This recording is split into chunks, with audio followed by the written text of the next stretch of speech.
What's happening, everybody? Dave Fleming with Adam Stone, and this is the Proton Tucson Open post-game show. Great day of mixed doubles here in Tucson. We're here for the first time. Adam, I want to talk about the match of the day to start with. Tina Pisnik and Andre Diescu almost take out Ben and Anna Lee. They win game two. What were they doing so well to push the top seed? The Romanian and the Slovenian, just making balls, making good decisions, doing what they do, and they got a bit of help from the best player in the world, Ben Johns, who had some inconsistencies in his game throughout that match. Yeah, and the guy that I've loved, and Andre Diescu, is the only one that has been kryptonite for those two. He is playing terrific, and how do we have a guy that's advancing in age versus some of these youngsters coming in playing so well? Absolute champ. He's from my era. Yeah. Back in the day, he has come with all the new talent, the new paddle technology, and it's been seamless for him. So very impressed with his play. He's had great results, and it wasn't surprising to see him play well today. One team that didn't make the final but made the semis that I was very impressed with, Maggie Brasha steps in for Georgia Johnson, who isn't playing in this tournament, plays next to the flick wizard, J.W. Johnson. I thought she was terrific when she knows she's carrying all the pressure, because J.W. just makes deep runs in mixed. Yes, he does. And unfortunately for her, they ran into a buzzsaw. But she played great throughout the day, well-timed aggression, really nice forehand roll dinks, and just those casual counterattacks, which I love to see from Maggie. Yeah, so Team Chill will play for a bronze, but what did they run into?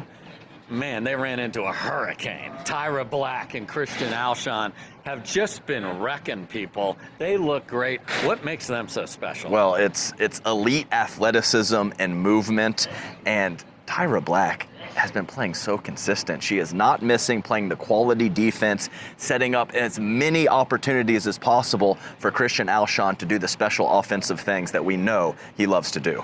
So what do we have? We have a rematch of a match we saw earlier in the year between Anna Lee Waters and Ben Johns against Christian and Tyra, in which Christian and Tyra held not one, not two, not three, but 4 match points. They didn't cash them. They end up losing a heartbreaker. They talked about it when we interviewed them, that they feel ready to win. Do you think they can win this?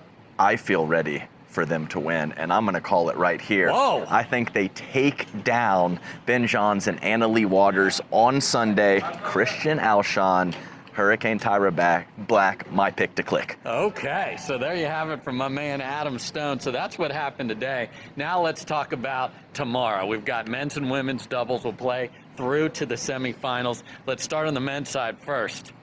Ben Johns, Colin Johns, it's over. They won the Masters and then went peace out. Maybe they'll play together in Major League Pickleball. We shall see. So he's got Big H by his side.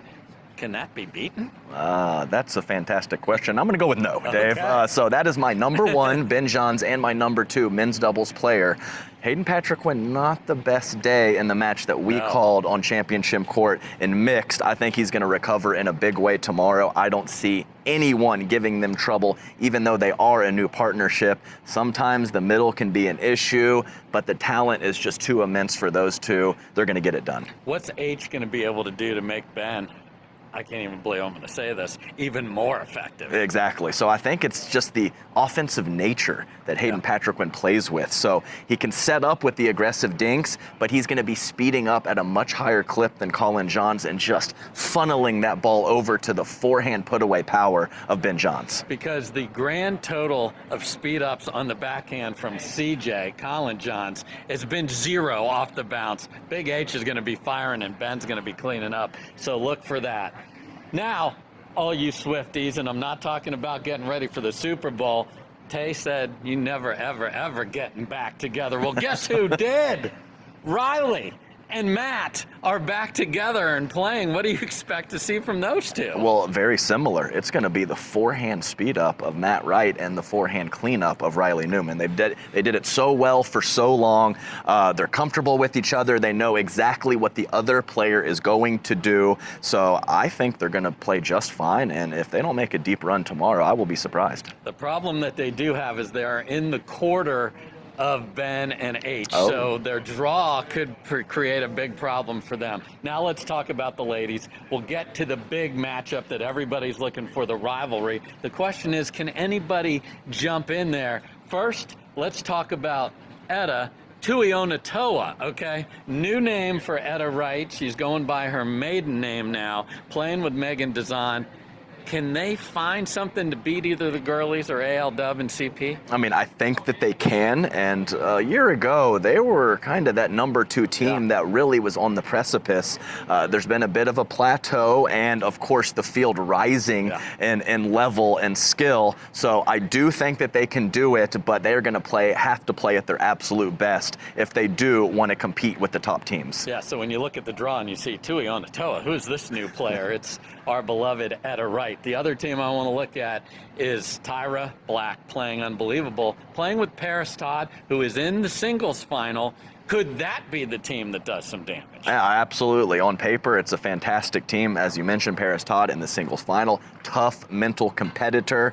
And of course, Tyra Black playing very quality women's doubles at the end of 2024 with Elise Jones. So I think that the skill sets of those two pair nicely together. And yeah, I wouldn't want to face them.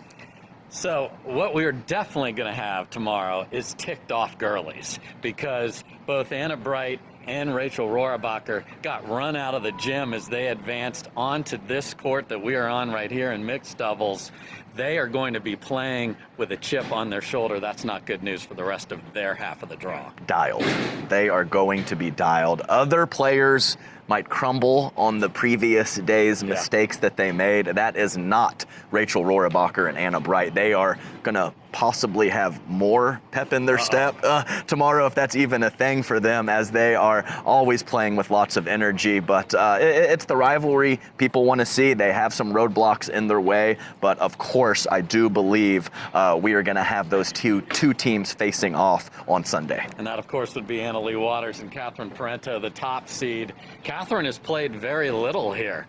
Did not play singles, got bounced early with Fed in mixed doubles, so she's going to be as fresh as she ever has been for women's doubles. So can we get that rivalry that everybody wants? I'm sure the Tucson fans would love to see it on Sunday. So that's what it's going to look like. We'll start at 11 a.m. here, Mountain Time in Tucson tomorrow morning. For my man Adam Stone, I'm Dave Fleming. Peace.